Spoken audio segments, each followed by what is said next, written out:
Hello and welcome to Woman Up, the podcast series by Desperate Art Wives. Woman Up is a podcast talking to women artists, creatives, art critics, feminist historians, activists and more. The series was conceived by Desperate Art Wives founder Amy Dignam in collaboration with me, Susan Merrick. Desperate Art Wives is a platform established in 2010 for women artists who are also mothers and carers. Amy's work focuses on domestic disorder, unsteady identity, power and dysfunction. And I'm an artist interested in feminism, language, power and access. In this platform, we share conversations with women that inspire us and our work, whilst producing a long-form content of resources for other people to access. Hello and welcome to Woman Up, the podcast series by Desperate Art Wives. I'm Susan Merrick, and today I'm talking with Ruchika Wasson Singh. Ruchika is a visual artist, art educator and independent researcher based in Delhi. She's widely exhibited in Southeast Asia and also participated in international artist residency programs. Ruchika has been a UGC doctoral research fellow at the University of Delhi. In 2016, she initiated the AMMAA, the Archive for Mapping Mother Artists in Asia. She's also involved in organising alternative art activities at Critical Dialogues Art Space in Delhi. Ruchika has been an associate professor at College of Art, New Delhi, and a visiting faculty at Ashoka University, Sonipat, India. She is an external member of CORTH, University of Sussex, and a member of the advisory circle of the Performance and the Maternal Project. Hello and welcome, Ruchika. Hello, Susan. Pleasure to be at Woman Up. Thank you for having me here. Oh, it's an absolute pleasure. Lots in your bio there, and obviously got a lot going on, and an exciting career as well. I would like to start by asking you about the Archive for Mapping Mother Artists in Asia, please, that project. How did this come about? So the project was buzzing in my mind for some time, but I wouldn't say as a project, but the need for it. I didn't think about it as a project, but I felt that we needed that in India, and also when I think about it in the larger perspective of Asia as well. In 2016, to be precise, in June 2016, I started the project as a blog, which I felt was the starting point to tell myself that, yes, this thing needs to be brought out within the feminist discourse in Asia. To be very frank, my project stemmed from the lacuna which I felt when I was the mother of a young child. My daughter, she's about to join the university now, but when she was a toddler, I was juggling between work, between motherhood, my own responsibilities, and also looking for opportunities. And I think that because the negotiations of time and space were quite critical for me, I was often not in a position to be able to apply for residencies or be able to sort of make things happen in some way or the other. And I'm talking in terms of professional opportunities.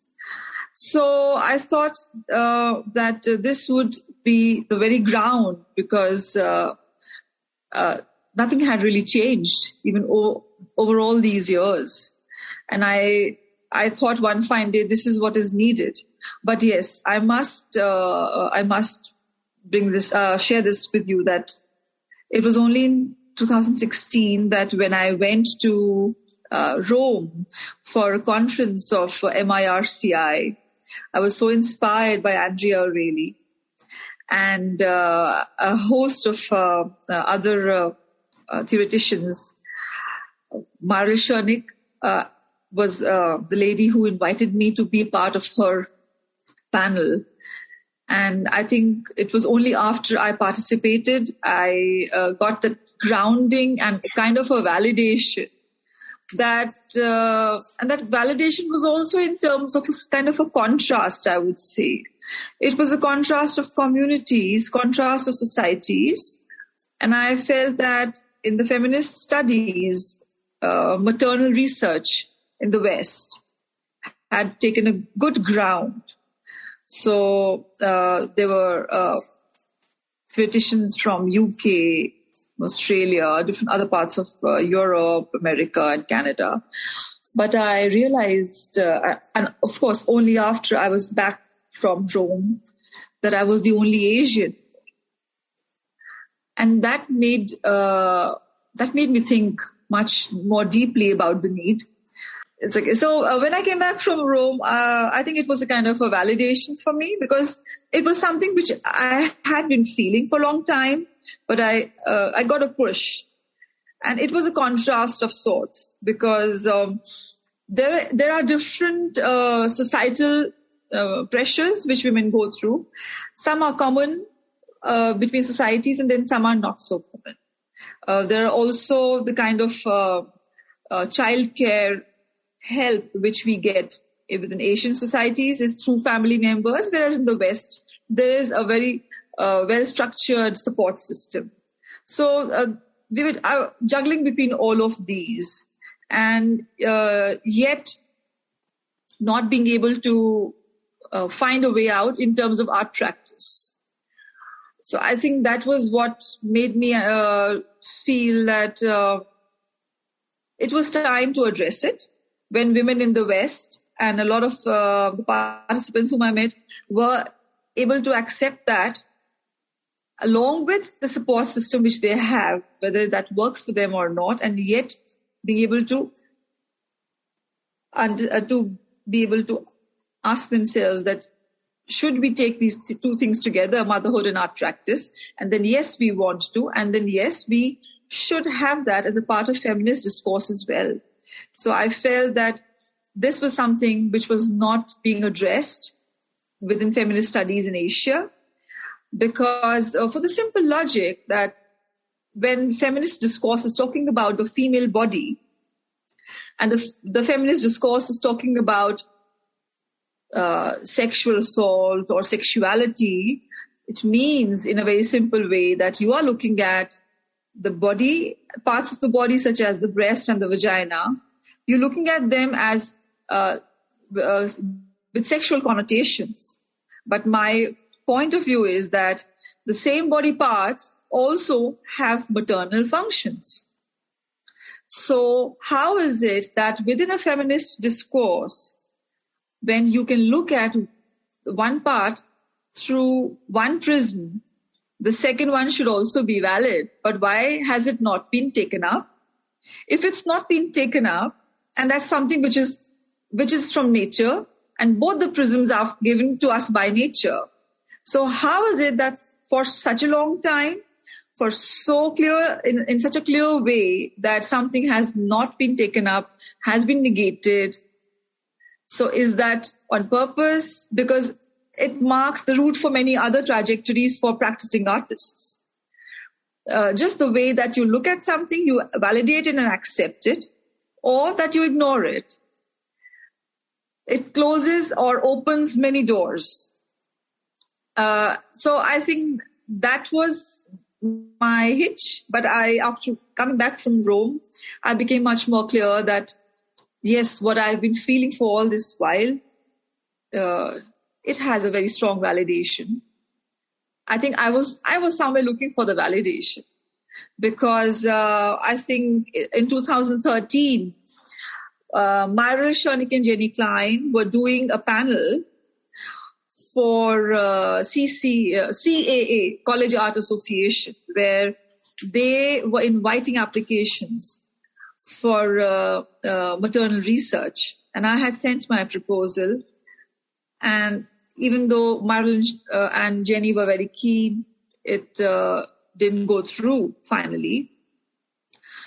But I think that was the starting point for me, which it germinated that idea for me to look at my own work called Transit Spaces from the perspective of maternal instincts, though my work is very intuitive in nature. And then I carried it forward to finally bring it all together in Rome and then coming back to India to establish the project. Wow, that makes a lot of sense, Ruchika. And I'm so glad that you are doing it, because I've been having quite a few chats with Amy from Desperate Outwives and some other women recently, because it's quite clear that in the UK we have quite a lot going on around the maternal, but we keep having the same conversations, and it's usually the same faces and the same people who are having the conversations. So it becomes a bit of an echo chamber. And you're right, it's in terms of who accesses that as well, and who. A lot of mother artists are invisible or limited in their opportunities. Those that do manage to get through, or who are being supported by the organisations we have potentially in the UK here, there are certain conditions that make it possible for them, as you say, like structured childcare. But even in the UK, it's not all women can access that. So there are many women who don't have any childcare, who also may rely on friends and family, or who don't even have the friends and family structure around to support. So their access is even more limited.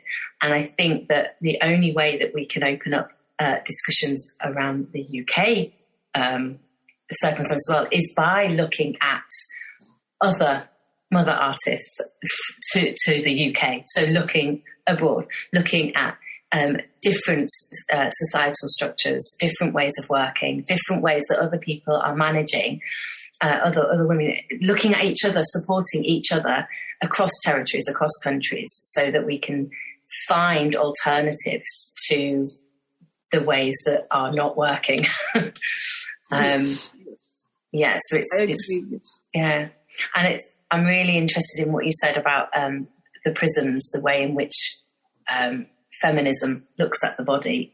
Yeah, do you think that our views of women's body as feminists has also been limited because the structure in which we have created feminism and looked at women's bodies has been this patriarchal structure, which then enforces our view of looking at the body? It's appropriate to look at a woman's body as sexual and when violence happens against it, but it's not appropriate to look at it as a maternal element and what we do naturally with our bodies, which is still considered not appropriate or disgusting, actually, inappropriate often. Yeah. So my point is that is it that artists themselves have never considered their own maternal experiences as subjects of their work? It's very rare. Secondly, that art historians, theoreticians who have considered feminism and different facets of feminism within their research work have ignored or not taken up, for whatever reason, maternal research in their work. So I am perplexed that when you belong to the same gender, how is it possible that you can completely ignore, one is that, you're not too interested, but then you're not kind of sidelining it, and that, okay, this is there, so we are acknowledging it, but then we are not so keen on doing intense research work on that. But then for something to be very much there, even in your lives, and to be absolutely sidelining it. Yeah, the other thing about the patriarchal thing which you were saying, so I feel that, is it that the maternal experience within Asian communities has been normalized within marriage, within life, so much that it is considered more of a responsibility or coming out of the choice of motherhood, that they feel that it is not as a subject matter in the work of art. It probably should not get as much. I don't know if I'm framing it the right way, but I I hope you're understanding what I'm trying to convey, that when something becomes so normalized, then we don't consider it to be of so much of value, because even the patriarchal, within the patriarchal system within which we perform those actions and those responsibilities, they normalize it so much to the point that it does not stand out to be something considerably I'm not able to frame it. I understand what you mean. Yeah, almost as if it's not considered a powerful enough subject. Yes, you put it. Yeah, you just framed my words. Yes. Yeah. Because we are also kind of loaded with subject matter. The idea that subject matter, the politicization of subject matter is something to be so very intense, that something so very normal, which comes in a very natural way to us, might not suffice the intensity of what would be expected for a work of art. Within the archive for Mapping Mother Artists in Asia, how easy or difficult have you found it to find work or find artists that you can include or who want to be included? So it's the initial 2 years have been difficult. Finding validation, even among the artists who would want to join the project. So one of the very common problem has been that there are artists who say, yes, we are artists and we are mothers, but we don't want to be, we don't want to have a profile on your project website. We don't want to be labeled. And we are not mother artists. So I've had suggestions on changing the name of the project. So I titled the project as Archive for Mapping Mother Artists in Asia. So that's AMMAA. And I thought that it fits in very well to be called Amma.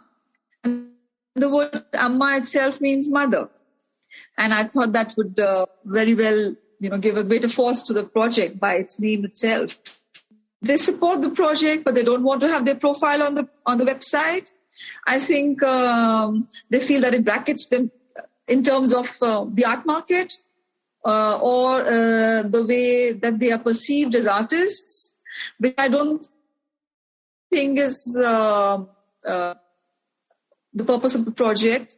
The whole idea is of creating a platform where identities which have been marginalized and so I would say, when you say feminism or when you say women artists, yes. So I feel that the term mother artist is just creating another subcategory, not for the purpose of labeling something. The purpose is to acknowledge that category, which is a part of your own self.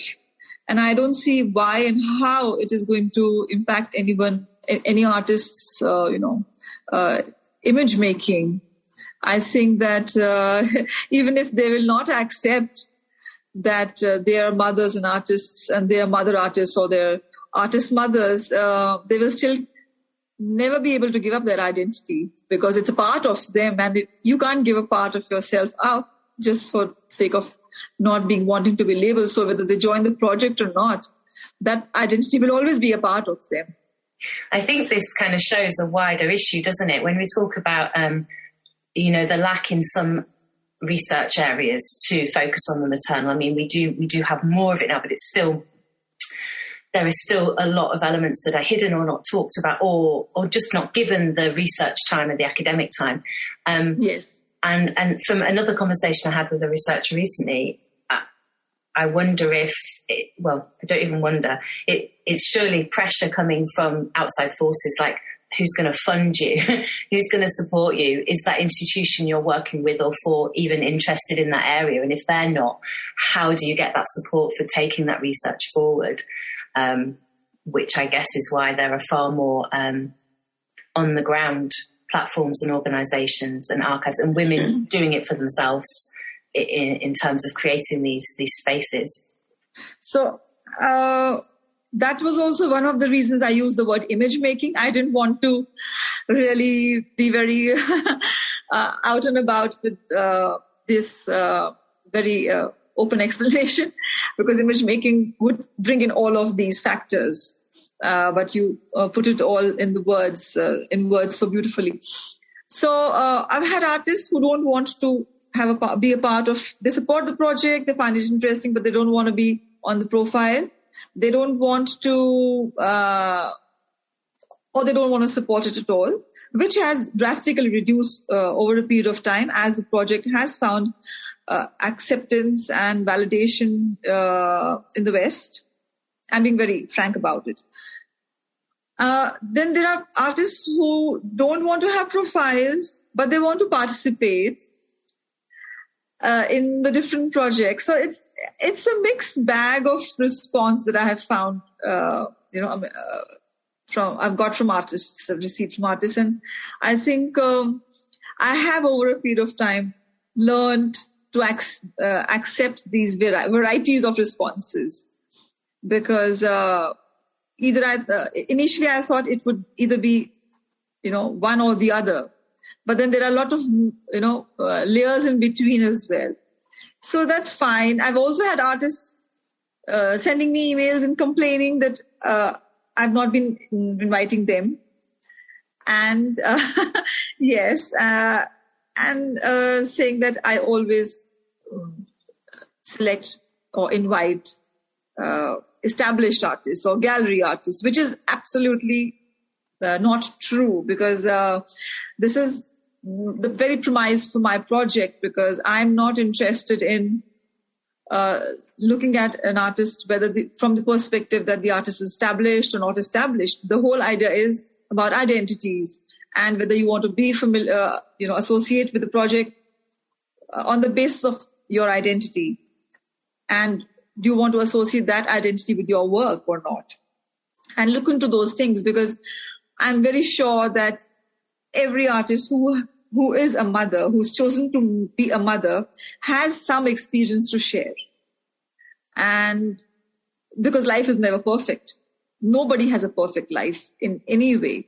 And the nature of this experience, its biological and psychological experience, social experience, is such that I'm very sure that everybody has a story to tell. So it's really upon the artist whether they want to share the story or not. They want to acknowledge that or not. So the initial years, as I said, there were a lot of hiccups. I also had some artists who joined with the blog, and then they backed out. So in 2017, finally, I started with the residency program. Because, as I said, there are three cores of the project. Mapping, which was my very first idea of wanting to just map, not do an in-depth research, but just map. And then visibility, for which I thought that it's not just about bringing them onto the profiles, but providing something more than that's just that they are there. They are there. Okay, we know they're there. Now what? You see? So visibility. And for that, I started with the workshops. And then mobility. So for that, I started residency.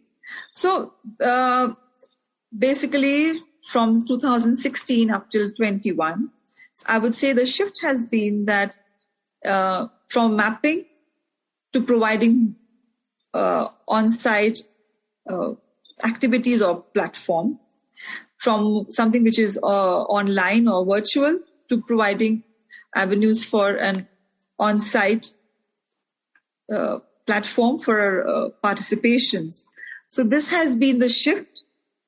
And of course, I do one residency, which is usually an international residency, and one artist workshop, which is usually for Indian artists, in 1 year.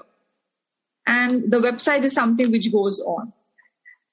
When I started with the website, I just had a few sections, and slowly and gradually, I realized that actually the website was not something I had thought about in the sense of just creating a virtual space. When I started to make the categories of the website, I realized that I was actually curating, because every section emerged from the need to say what it said. And it was only after 2 residencies that I started with the Amma Art collection. So basically, the artists who come for the residency or even in the workshops, they create works which they contribute to this collection, which is growing slowly.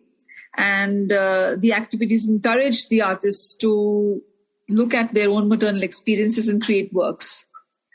Sometimes they also leave objects, which could be their own personal objects, maternal objects, or which they've brought from their own country. And it is becoming, it's a very slow growing but curated collection of experiences of different people who have some memories to share, and which could be unique and also diverse in different ways. But it's very premature for me to say anything, because it's only after a constructive body of collection has built up that we can see those diversities and those differences in their experiences which they've brought forward in the works in a very clear way. But this is the idea behind it. It's such important work, Ruchika, because women's experiences throughout time have been not written down or not spotted by archaeologists or not pinpointed. So the act of artists sharing these experiences in whichever way they do leaves behind these traces, which can then be mapped in the future as well. It's so vital. I'd like to ask you a bit about your own work, but I've got one last question about the archive. I'm interested that the website is in English. Yes. Would you mind letting me know what was your decision? You're thinking about having an archive for Asian artists in Asia being in English. Please. Yeah. So that's a very, very interesting question, because there are artists from different countries speak different languages. But I thought that English is a common language in the sense that it's an international language, and it would be helpful if I have the website in English. I wish I had the funding to have a multilingual website, but since I don't have any funding for the project, I've never had a funding. I wish I could get funding. Then, of course, these things could be thought about. But since the project is completely self-funded, I have to make sure that I work within the budget and I'm able to sustain my project for a very long time. Yeah, that makes absolute sense. I understand. So let's have we've got some time left. I'd like to ask you, you are an artist, an academic and a researcher. For you, how has being a mother, if it has, affected those roles? It's been challenging, but also, I would say, doable. I've been very fortunate to have family support. There is absolutely no doubt about that. But it's not that I did not have to stand up for myself. Because when my daughter was born, I did have to face the normative notions of, I would say, how to budget your timing, and your priorities, reprioritizing. So that has been that was for me a bit of a challenge. But finally, I was able to convince my family members that this was something that would very much be a part of my life. And I think that we cannot be better mothers if we do not give ourselves what we deserve. And it can be very, very difficult. And so initially I went through this phase, but I must tell you that as my daughter grew and she came into her own sense of self, she has been my support system. And she has been very cooperative when I've traveled for residencies and when I have shared with her that my work needs some more of my time. So I think eventually things have worked out. I've had my bit of rush hours and craziness, and I've been through everything like anyone else. But I think eventually everything falls upon us to be able to finally decide whether we should crack and fall or whether we should just keep trying to move ahead. Yeah.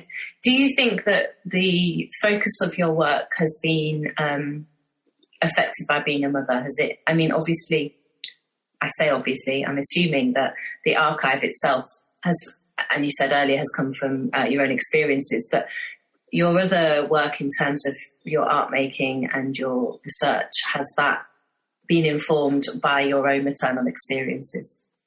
Yes, certainly. So my project Transit Spaces, which I had exhibited as a solo project in 2007 at Lalit Kala Academy in New Delhi, is entirely based on my maternal experiences. And that was the very project that I was also going to share. I had intended to share with Myril. This project is where I've worked with metaphors. So the metaphors come from the botanical and the biological world, but the whole experience of growth, and the idea of blooming. So this whole idea of life and birth and regeneration in nature and natural beings, plants, is something which I would observe when I was pregnant. And that was also the same time that I was doing my own work. So this project started during my pregnancy, or actually even before that, actually, yes, even before that. And then it continued well after my daughter was born, and it evolved from thereafter. In fact, I would like to share an experience with you. It's really important. There was an artist camp, and I was doing this work, which I thought was an amoebic. I had drawn these amoebic forms, as if when we look at the landscape from a mountaintop and we look down, so we see pastures, but they all seem like abstract amoebic forms. So I was drawing an abstract landscape, and my friend came, another participant came, and she said, you've turned this work in a vertical way, not horizontal. So make it vertical. And I said, and I did just that. And she said, now look, it looks like a fetus to me. I said, no, it's not a fetus. I've made a landscape. She said, yes, but I want to share this with you, that look, this looks like the head of a baby. And then this is the torso, and these are the limbs. So I said, and she was joined by other artists, and they all unanimously said, it looks like a fetus to them. And you won't believe, 2 days after the workshop was over, I got to know that I was pregnant. Ooh. So this is something so special to me, because it's as if our psychic, our intuitive sense is informed by our body and our whole being. So this is how my work evolved. Regarding my research work, I have been contributing chapters in publications, especially since past 2 years. So with Demeter Press and Routledge. And I do look forward to a few more coming up. Wonderful. Thank you so much for sharing your work, Ruchika. It's been an absolute pleasure talking to you. I want to share one thing. Yeah, please do.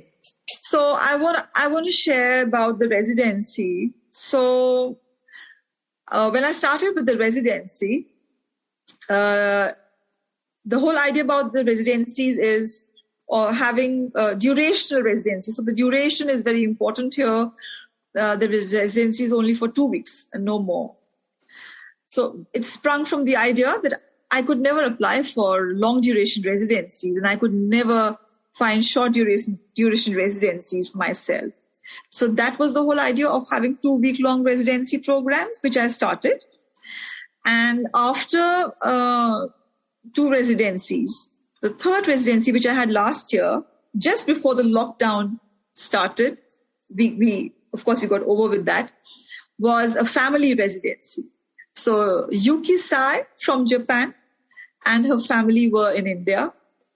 And it was a very different experience for me. I was quite nervous because Yuki had requested for a family residency, and I was not very sure about that. But mutually we decided that however it shapes out, we will manage and we'll work through it. And it actually shaped out into something very interesting. And we did pack in a workshop, some family time, work, and lots of things. So that is one new step, I would say, moving on towards a family residency. Though, of course, I'm not going to be having it every year. But what I mean is, as an experiment, and the fact that I could do it, that's one. And the second thing is about the workshop. So last year, I had a child-friendly workshop with mother artists. I made sure that, and these were all young mothers. So it was about mentoring young mothers with small kids. And I made sure that their kids were welcome, because some of their kids are very small and they just couldn't leave them. So I'm trying to make things more inclusive. And in fact, we had a pandemic talk, what you could say, a March Talks. It's an online talk we had with artists from Japan. So there were 5 artists from Japan, and I wanted to, and this was during COVID, I wanted to make things be very comfortable and normal. Why can't these things be accepted? So I shared with them that if you have kids moving behind, running around, as long as you can be comfortable and talk, if you're okay, I'm fine with that. I must share this, that this comes from my own experience, because when my daughter was very small, I think she must be 4 or 5, I'd gone for an art event and I felt so uncomfortable. I had a maid with me, I had a nanny, and I had my daughter with me. But when we went inside, I felt very uncomfortable, and I asked her that, you take her out in the park and she can play there. It was a residence, and they had a small garden, not a park, but a garden, sorry. And so I said, you could play around over there. But somewhere inside, I was feeling very guilty. Something was not right, and I knew it was not the right thing to do. But I was myself in a very perplexed situation. And there was a senior art critic, a gentleman, Mr. Suneet Chopra. And I remember he said to me, Ruchika, please bring your daughter inside. And I still remember what he said. And then when I brought her inside, I remember I was at ease. Of course, that was many years back, and I never thought all of this would come together I would ever start Amma. But when I look back now, these bits and pieces come together, because whether we are failing at something or we are successful at something, after a long period of time, I feel everything, all the pieces come together to make us who we are. Thank you for listening. This is Woman Up, the podcast series by Desperate Art Wives.